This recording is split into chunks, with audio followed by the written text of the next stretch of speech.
xildhibaanada baarlamaanka dowlad goboleedka Jubbaland oo kulan ku yeeshay xarunta baarlamaanka Jubbaland ee caymiska ee magaalada Kismaayo ayaa waxa kulankoodu ku qotomay xilka qaadis ay ku sameeyeen laba xildhibaan oo ka tirsaneyd golaha baarlamaanka Jubbaland kuwaas oo sida ay sheegeen baarlamaanka Jubbaland ku xadgudbay dastuurka u degsan maamul goboleedka Jubbaland isla markaana jabiyay kulanka ay yeesheen baarlamaanka Jubbaland oo ay soo xaadireen 46 xildhibaan ayaa waxay xilkii xildhibaannimo kala laabteen xildhibaan Cabdiqaadir Ibraahim Cali iyo sidoo kale xildhibaan Maxamed Cali Yuusuf oo horey uga tirsanaa golaha baarlamaanka Jubbaland kuwaas oo sida ay ka dhawaajiyeen guddiga anshaxa baarlamaanka Jubbaland jabiyay dastuurka qodobkiisu yahay 30 farqadiisa 3aad iyo 4aad xildhibaan Geele Aadan Saliid ahna guddiga anshaxa baarlamaanka Jubbaland ayaa ka hor akhriyay saxaafadda qodobada ay u adeegsadeen xilka qaadista xildhibaan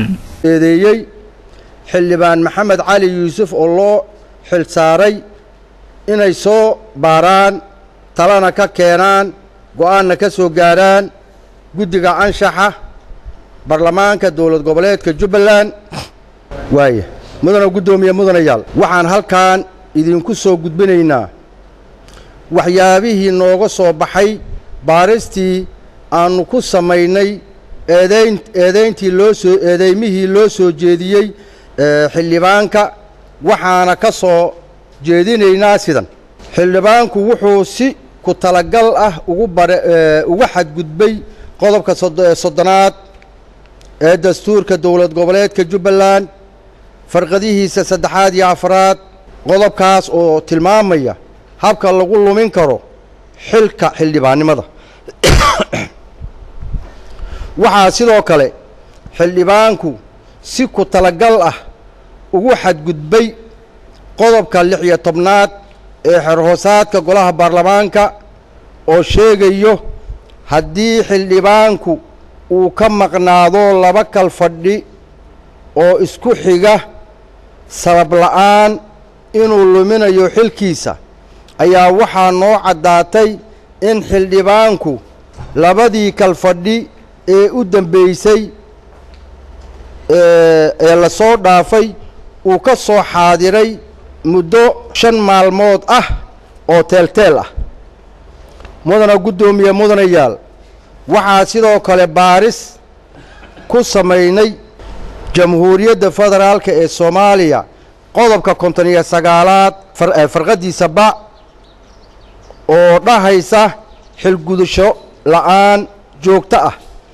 sidoo kale qodobka 7aad ee xeer hoosaadka golaha baarlamaanka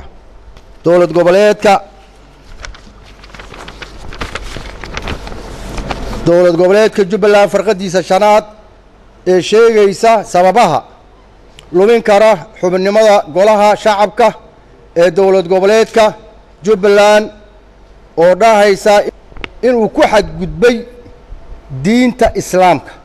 dastuurka iyo xeer hoosaadka mudana gudoomiye mudanayaal kadib markii aan sameynay dabagal iyo baaris dheer markii aan helnay go'aankii beeshii uu ka soo jeedo xildhibaan Cabdiqaadir boqoradoodii nabadoonadoodii siyaasiintoodii iyo dhammaan waxgaradka beesha oo aan ka helnay qoraal cadaynaya ay ku sheegeen inuusan matali karin ummadda reer Jubbaland sidaa darteed waxaan guddoonka golaha baarlamaanka iyo baarlamaanka ka codsanaynaa inay waafaqaan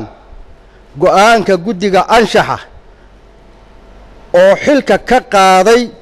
xildhibaan Cabdiqaadir Ibraahim Cali wabillahi tawfiiq wa mahadsantiin wixii aad wada maqlayseen oo aad wada arkayseen oo jariimada ahaa nin bil aadana oo islaama oo xishoonayo ma samayn karo waxa meediyaha ka muuqday waad arkayseen walaalkeen Maxamed Cali Yuusuf iyo walaalkeen Cabdiqaadir annagu waa jecelnahay iyaga inaga tagay Saabir Cabdulqaadir Rusman Saabir Honesty telefishinka Soomaali Cable magaalada Kismaayo.